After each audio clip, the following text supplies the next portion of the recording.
I think that my strength is more in terms of thinking very strategically about things. And one of the things I created this big Airtable database of people, and Jennifer asked, well, who is that person from India that we met at such and such an event? And I will say, oh, it was this person, and this is where we went to college. I feel like I know that information kind of intimately because I've entered it into the database. And I'm always looking at connections in the data and how people fit together with various things.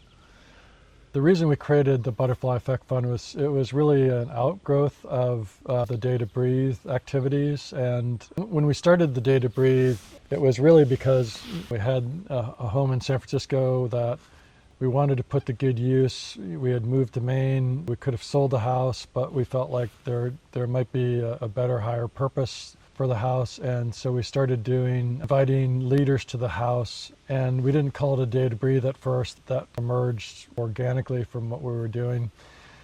And we've been at it for more than 4 years. And two things kind of emerged. About 2 years into it, I sat down and went through and said, okay, how much money have we helped? And not everybody who came to the house was raising money, but some people were, and this was a mix of both.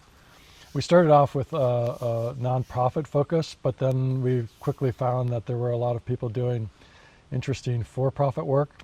And that was and it led us to one of our core beliefs that for-profit and nonprofit are tax designation, and both can have really scalable, transformative impact in the world. And anyway, we sat down and I went through the money we knew that people had raised a result of either granting money or making investments, which was a very small portion of it. But then more importantly, we had connected our Day to Breathe alums to people that we knew that thought might be interested. And the net of it was that after a couple of years, we'd helped raise $5 million, or we helped catalyze raising of that money. And at that point in time, we were challenging our Day to Breathe, but we still do. Well, it was 10x at the time. Now it's 12x.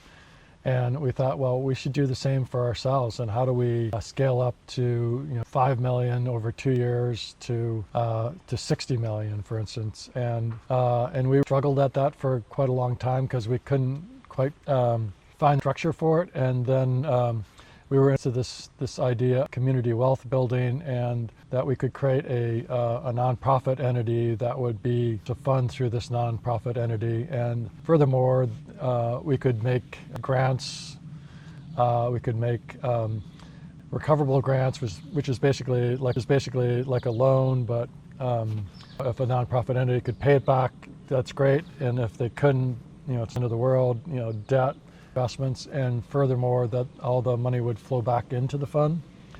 And that was really exciting, and we had a whole series of meetings talking about that and kind of getting questions answered. And so then in February frame, we established a nonprofit organization that it's a sponsored project, to be specific about it, but that was the origin of Butterfly Effect Fund. And the name comes from my continuing fascination with all things related to weather and climate, and that a butterfly flapping its wings can create a hurricane.